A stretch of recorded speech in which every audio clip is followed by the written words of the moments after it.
Good morning, Facebookers. I have some people that care about me a lot. They're worried about me. And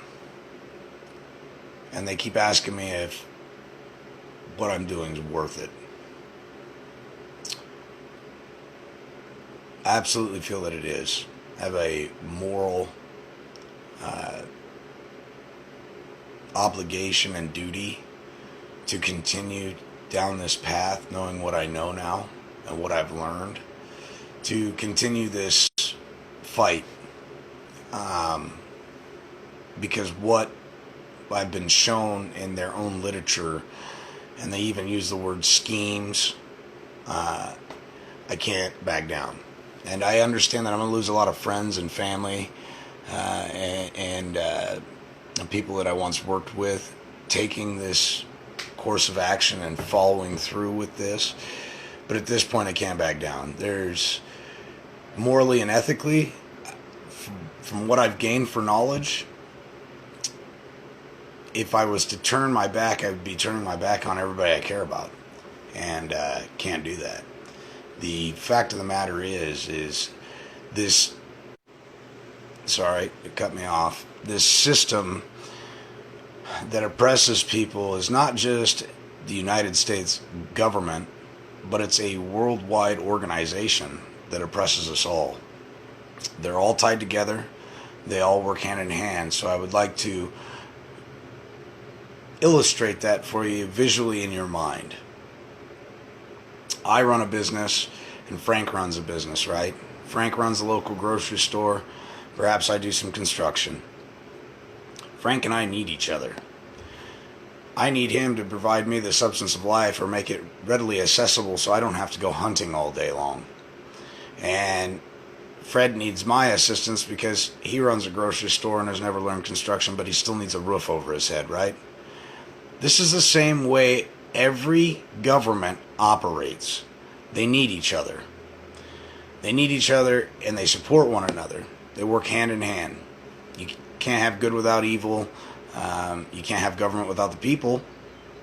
So, in the same sense, there's this fine balance that they do in order to keep the people just barely surviving, all while convinced mentally that they're doing great, so they can continue to rob, steal, extort from you. They take your children, and mind you, murder is wrong. It's a sin. It's frowned upon in the Bible. It's frowned upon by God. It's frowned upon in almost all religions. Almost all. There's some ideology out there that takes it to the extreme. But the interesting thing is, you raise your kids with those moral ethics and values. And then everybody gets hyped up about the militaries of the world and how glorified they are. And that you'll get an education and all this stuff. Mind you, ladies and gentlemen, you only get this education if you're willing to throw your morals out the window. If you're willing to take another man's life that has never harmed you, your family, or even quite possibly ever even been to your country. Okay, visited the land that you are on. And you're there because God has provided such a beautiful realm for us to live in. But we as man are a cancer of this place. And we are not only destroying our own environment, but we're allowing government, suit and tie wearing fools, to destroy it all while they benefit. And you suffer. The Congress passed a law, House Joint Resolution 192. Now, I know they say it was all revised, this, that, and the other. But they took provisions from 192 and they placed them in other bills and got them passed. You see, there is no money. It's all debt and credit. And what this organization is doing to people is bleeding them for their benefit. They're bleeding them of their energy. They are using pharmacies to deaden the people's senses. I mean, I see people that are unhappy and they say, well, that's okay because I got a doctor's appointment tomorrow and he's going to refill my prescription. Wait a minute. Ladies and gentlemen, you're not fixing anything with a prescription. You're addressing symptoms, ladies and gentlemen, but you're not fixing the problem. And thus, when you run out of your pharmaceuticals, what happens? You find yourself in the same predicament, the same misery, the same horse shit, because instead of talking to you and teaching you how to mentally grow and evaluate the situation and overcome adversity, by overcoming that adversity, it leads to the building of great character. And instead of doing that, they would rather dumb you down with pharmaceuticals to make you feel good. They increase the dopamine in your body. Your receptors, with these pharmaceuticals, they make it so your receptors receive dopamine at a higher rate, and that dopamine is pumped through your body at a higher rate, thus giving you this great feeling about life. All to mask the truth about what's really going on, because deep down inside, your intuition's telling you something's not right. Something's been telling me that since I was in school. Perhaps that's why I didn't graduate. There were a lot of reasons. There was a lot of reasons I dropped out at an extremely young age. But I will tell you this. Our farmers are being bled dry right now. There isn't a bit of legislation that's ever been passed that benefited the people. Ever. You are not a person, and you need to learn why you're not a person. You are not a U.S. citizen. And if you want to be a U.S. citizen, it's a choice. It's a contract that you enter into. And by all means, I will pass no judgment against you if you wish to be a United States citizen. I won't. And nor will anybody else. Because if you want to be a slave to a corporation, by all means, that is your free will and choice. But one thing that's absolutely egregious is you haven't been told these options. And by tacit agreement, and by everybody telling you something they thought they knew, but never validated, okay? All my life, my elders have told me things. And some of these things were true. And when I went back into the history books and evaluated, I was like, wow, that was brilliant. How'd you know that? I took the time to read, Derrick. Ha! Interesting concept. And then I would speak to other elders that did nothing more than watch mainstream media and talk to other people that had always been told stuff, but have never done their due diligence, never done the research to confirm it. So all my life I was told from a very young age, when you're 16, you got to go out and get that license, Derrick. You got to go get that license.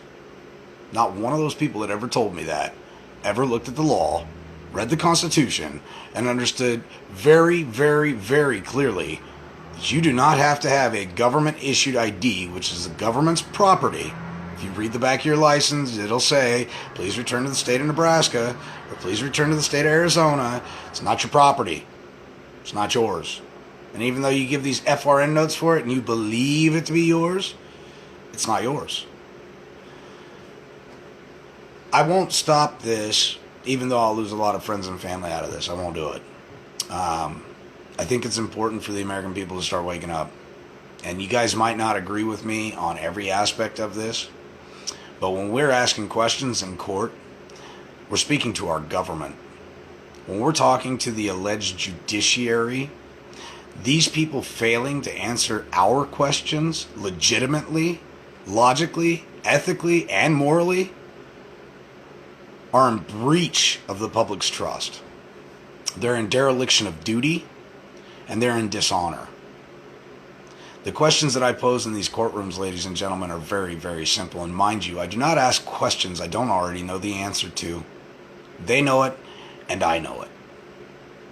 When they try to discredit me in court, it's really funny. I will tell you right now, there is not one bar member in the state of Nebraska that is licensed by the state of Nebraska. What you saw the other day in court were two bar attorney rats that were lying, and they were caught. They'd been had by their own flapper.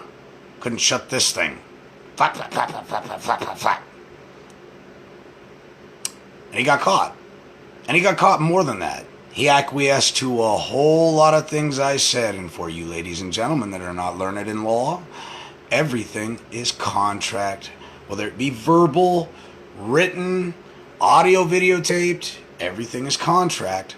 So when I was asking him questions and he didn't answer the question, by his silence came acquiescence. And on multiple occasions, if you pay attention to what I am saying in that courtroom, you will see what he did. Study it a little bit. Analyze it. Now, I know what you're saying. Surely they wouldn't lie in a courtroom because that would be perjury, Derrick. Certainly would be. Except for the fact that the judge doesn't testify on the record and he has complete control of the record and he can strike anything from the record at will. The criminal and civil rules of procedure apply when they're applicable, and then there are times when discretion is used by the alleged judge who can then re-alter or alter the rules of the court at his will, because it either benefits him or benefits the state. Never to benefit you, mind you. Okay? You heard that very clearly when the judge said, if you don't like my rules in my court, whoa, sonny boy, your rules, your court? I'm only pointing these things out because most of the common Americans out there would never even pick up on what that man said. It's his business.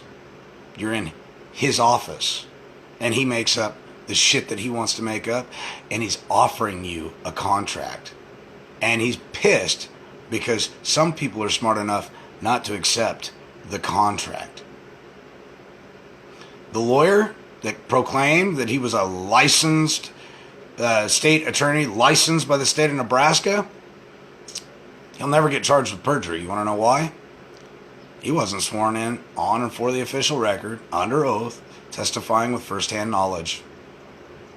That was just nothing more than a friendly conversation in the courtroom. It'll be struck from the record undoubtedly. Think about that, ladies and gentlemen. Think about the trickery that plays in the courtrooms. Okay? So, for the ones that are in this fight, and I see you. I see a lot of you. I see many, many, many people reaching out to me about child support, child custody battles. I'm going to work with a group of very articulate, intelligent individuals here in the near future. And I think what we're going to do is we're going to move for a class action lawsuit. And we're going to ask that everybody in America that is affected by child support, by CPS, whether their children have been stolen, their grandchildren have been stolen, their nephews have been stolen, their nieces have been stolen. You see, I can go on forever about this because there's not a dad, a brother, a sister, a mother, a cousin that is not affected by CPS in one way or the other, where they're stealing your property and they're inflicting great suffering upon the people and their families. I've spoke to one woman that only gets to see her child once every 3 weeks for an hour of supervised visits, and it's horrible. I think if the American people, 350 million American people that were affected by this, donated $10 to the cause, to put these articulate individuals together, to create this class action lawsuit, that's $3.5 billion, folks. FRN notes. That's what that is. And with $3.5 billion FRN notes, there is a lot that can be done. That's $10 per American. I think everybody could rightfully afford that, and not only that, but could sign on for the class action lawsuit, sign the documentation, provide some of the criteria and details that would meet the class action lawsuit in an affidavit, in a form of an affidavit, and we could take this all the way to the top. I mean, this would be a multi-trillion-dollar lawsuit. It would be incredible. But I think if we could get the proper amount of funding at $10 a person per American, we could start hitting this problem headlong and headstrong. And the power is in unity, and the power is in numbers. It's a game of numbers. Jim Rohn, one of the best salesmen in the industry, God rest his soul, but his lessons rang true. It's all about numbers, ladies and gentlemen. And if you're just going to be a salesman that reaches out to one or two people, you're only going to make a handful of sales a year. But if you're the type of individual that reaches out to the masses, you're going to be very prosperous. And I know a lot of people that are affected by the court systems. And it's time to affect change. So it's time to start creating and co-creating groups that are getting funded I see so many of these nonprofit organizations that they're not nonprofit at all. Goodwill, that's not a nonprofit organization, ladies and gentlemen. That man banks about $6.3 million a year. And you know what's even more incredible about that? He doesn't pay a dime for any of his products. We willfully donate them. All he did was mimic the government. It's exactly what he did. We donate to the government every day. You don't realize it. You contract with them. You give them you volunteer your stuff willfully, whether you're knowing or unknowing of it. That's what happened, and that's so. Look at Goodwill and the way it's set up, and just turn around and look at government. It's the exact same thing. Mm-hmm. Exact same thing. You're donating all your belongings, all your things to them, and then they're in control of it, and they profit from it. So the UCC1 is important, ladies and gentlemen. I don't care who tells you that it's not. Everything is about banking, ladies and gentlemen. This study into law has led me into spirituality, law, of course, common law, canon law, ecclesiastical law. It's taken me back to the Magna Carta. It's taken me into the law of merchants. It's taken me into the UCC, the USC, the CFR, civil procedures, criminal procedures. I mean, it's taken me the whole gamut. And one thing that I can conclusively conclude through all of my studies is it's all about banking. It's all banking. That's what it all boils down to. 2 books, 2 ledgers, balancing them and trying not to get caught in the act. That's what your government's doing. And anytime that they want to create more value or more wealth for themselves, they steal from the people by, cashing in bonds and making your value less. So even if you have $5,000, $10,000 in the bank account today, it may not have the same value. And listen, folks, yes, you still have the same amount of digits. I'm not saying they're going to go in there and take your bank account from 10,000 and have it showing as 5, because that would spark a bloody war, and they know it. So this is what they do. They take your $10,000 and they just devalue it. The price of inflation that you see in your stores and stuff, all that means is that your currency at the time has less value. That's it. And they're the ones that pull the strings on that. So the fight is worth it. It's for freedom. It's for my daughter's future, your child's future, your nephews and nieces' future, because one of the problems that has grown out of control is the fact that we have done nothing for so long. And I know people write letters and this, that, and the other. That's all fine and dandy. But until you start filing your UCC1s, until you start understanding the banking side of it, you really just pissing in the wind. Jody just got 2 tickets the other day, back to back, for no proof of registration. A sticker missing from a vehicle has caused somebody harm, injury, damage, or loss. Well, logically, that would be the reason for writing such a citation. However, she's insured, so even if there was a collision that transpired, everybody would be covered in the event of an injury. So who's really the injured party? Because there isn't a sticker on a license plate. Who's the injured party? Why write tickets for upwards of $74 a piece back-to-back, day for day, when the one ticket says you got 10 days to correct this issue, and right away another ticket is issued the following day? Just food for thought, people. These people that perpetuate that they stand in the light and that they do good deeds and that they're here to serve the public, I want you to understand what the public is. The public is government. That's the public by definition. It's not the people. And persons are not people. And the public only does business with persons, not people, because people are sovereign. We get our sovereignty from God, our Creator, because we were made in His likeness and image. And by right, we are all kings. It doesn't mean you get to go out and disrespect people and treat people like crap and do ignorant things and harm others and disrespect their property. There's a quid pro quo in order. You want, I want. That's what the judge found out the other day. He wanted me to take a mental evaluation and competency test. I love that idea, but I won't be the only one going because I know that I'm competent. I'm confident. I was born a man. I know who I am. I'm very happy with who I am. I'm honorable. I'm integrate. I'm responsible. And I'm trying to do my best to provide for my family. That's all a man can ever ask for. That's all a man can ever do. Take care of him and his, you and yours, and that's all one could ever ask for. So when you start to look at how these people perpetuate somehow that they lord over you, and that they have control over you, and that they have jurisdiction over you, it's only because they've poisoned your mind. They've poisoned your mind to believe that they have control, and you allow it by tacit agreement, by not standing up and saying, no, you don't.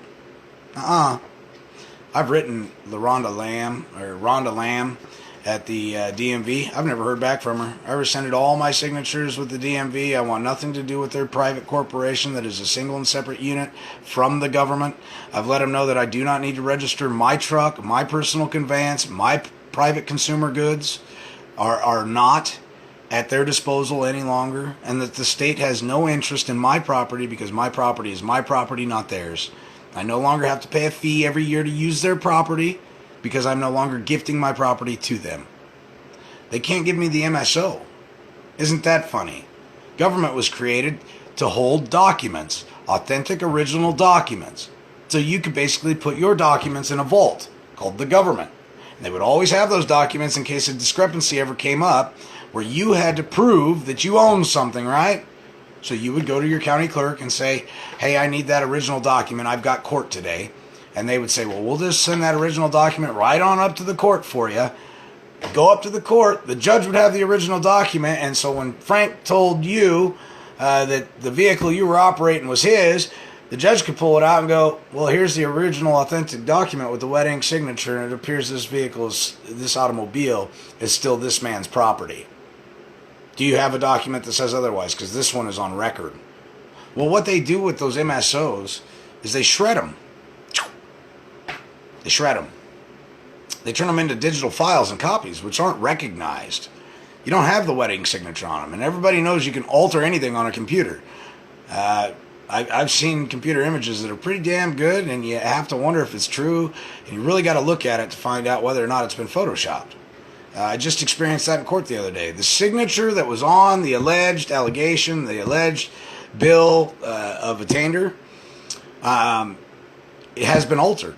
And you hear the judge in my court case say, well, it's been amended. Well, amended means altered. Just another fancy word for altered. It means screwed with. And so he's taken notice of that and yet doesn't dismiss it on the fact that somebody has tampered with the original.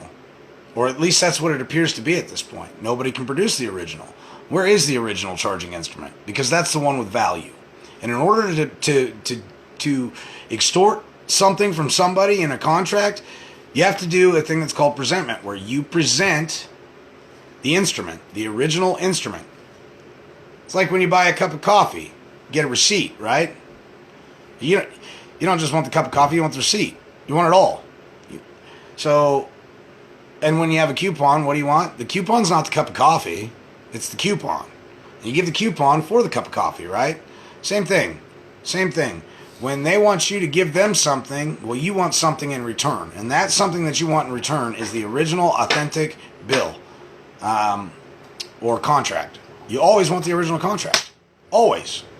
They will not give it to you, folks, because they've already either A, turned it into a bond, sold it as a surety to some bank, and it's being traded on the International Stock Exchange, okay? Or they don't want to give it to you because they're waiting for you to abandon this property so then they can turn around and claim it. Once you start to understand finance, ladies and gentlemen, things will come full circle for you. And I'm telling you right now, bonds are created every day. I wanted that bond increased in that court the other day, and that judge knew full on well why I wanted it increased. Oh no, we're not going to increase it. We're not going to do that. I think you have a misunderstanding of the bond. Hey, I don't have a misunderstanding of the bond. In fact, raise it to $10,000 and gift yourself 25% of it. Please, by all means. If we're going to access my credit, Full faith and credit of the United States Incorporated, who stole everybody's money in 1933 because they were delinquent in their payments. Think about that, ladies and gentlemen. You have a de facto, insolvent, alleged government telling you that you're irresponsible, you don't know how to budget your finances, you don't know how to manage your funds, you don't know how to take care of your family, and yet they stole every cotton picking thing from you because they themselves, wearing their suits and ties and all their bullshit manifested intelligence, couldn't balance their own checkbook at home, let alone a country's checkbook. That's right. I'll say it. I only speak the truth. So when I have educated idiots running around trying to tell me how shit is, and in our society, this is how things are done, I look at their society. I evaluate their society. And what I've come to find is their society is completely full of nonsense. Think about this, ladies and gentlemen. They're insolvent and telling you you're incompetent. I know, that just sounds ridiculous to me. Do you take it financial advice from your broke friends? Are you still broke? That's what one of my mentors told me one time. He goes, Derrick, how many of your broke friends do you listen to that don't own a business and work for somebody? And I was like, I'm guilty. I listen to a lot of my friends because I value people's conversations. I always learn something. I don't care how ignorant one may be. I'll always learn something from the conversation, so I'm very attentive. But he made a good point. When you're taking financial advice from your broke friends that are still borrowing money from other friends, where are you going? Or are you going to take advice from people that know what they're doing and are perseverance and all it is monkey see, monkey do, ladies and gentlemen. The wheel has already been molded. It's already been perfected. And all you need to do is follow that chain. Don't try and reinvent the wheel. Just follow it. Back to my point about the government. If you're following the government and the way they do business, you're failing. You're failing miserably because they have failed us all. And there's no reason they all shouldn't be removed from office. Let me bring up a good point here.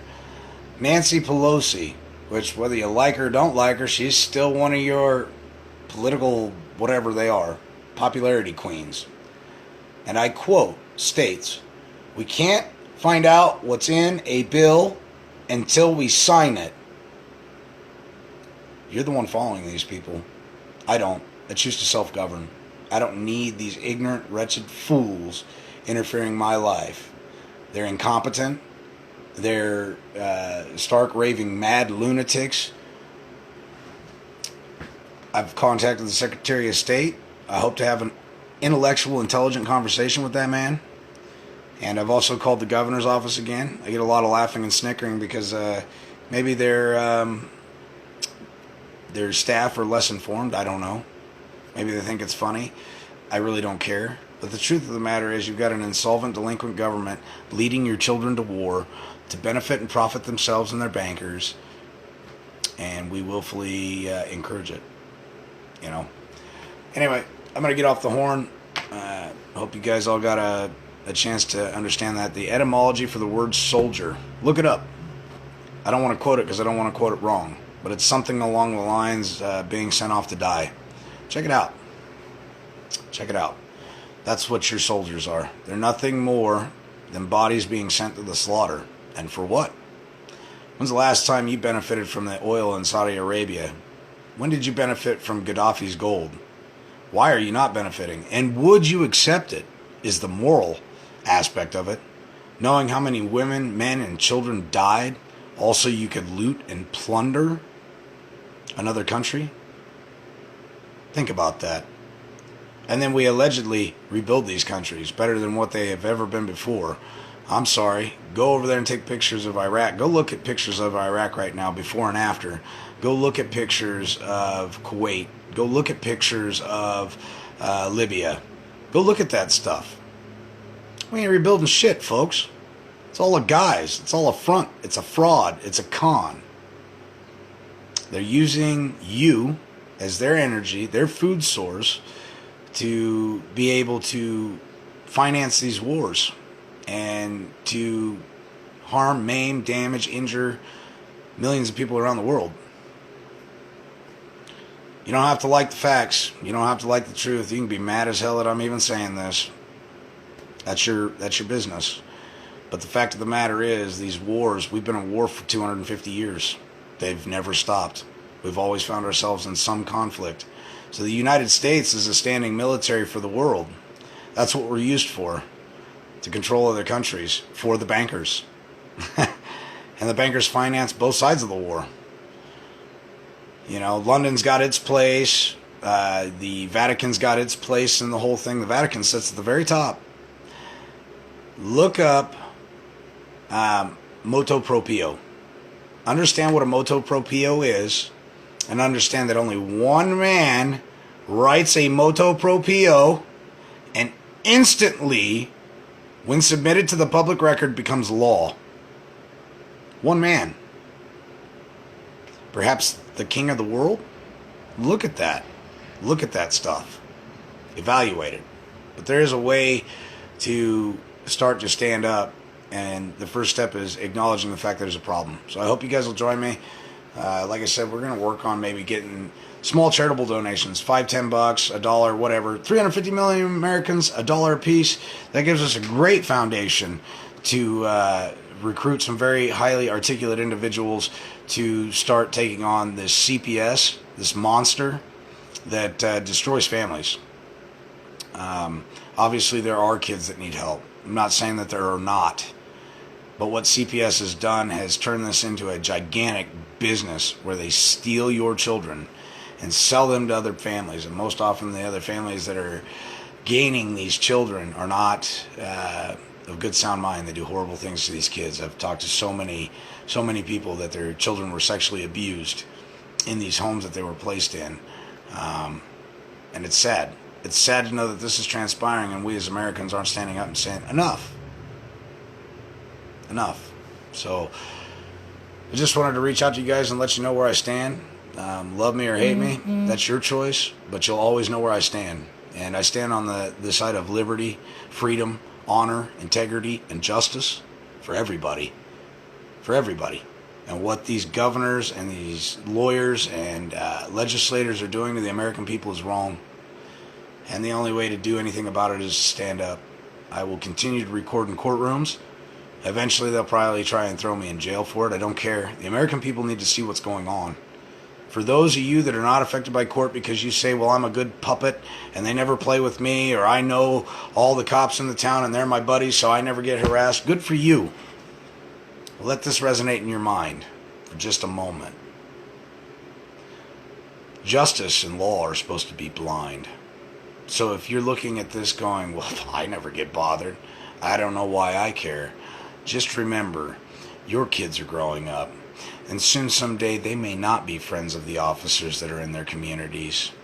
So take a look at what's happening on YouTube in all these other states, where officers of the law are bludgeoning children in the streets, arresting 10-year-old kids, making fun of kids with autism and things of that nature as they slam them to the ground. Think about these things. Things have gotten out of control, folks. How do we handle it? How do we deal with it? I think we bring ourselves together. I think we start donating to a good cause, $1 here, $1 there. You know, you can buy the United States Incorporated for $500 million a year, ladies and gentlemen. $500 million a year is what they say you can buy the United States for. China owns your roads. I was just on a tollway road the other day that's owned by a bunch of bureaucrats and politicians, and they're making money hand over fist off the public's access highways, byways, freeways, streets, and roads. Why? Because the government is insolvent. Everything's for sale. Your land is for sale. You are for sale. You're chattel. And with that, I'll yield the floor. I hope you guys have a great day. And talk to you soon.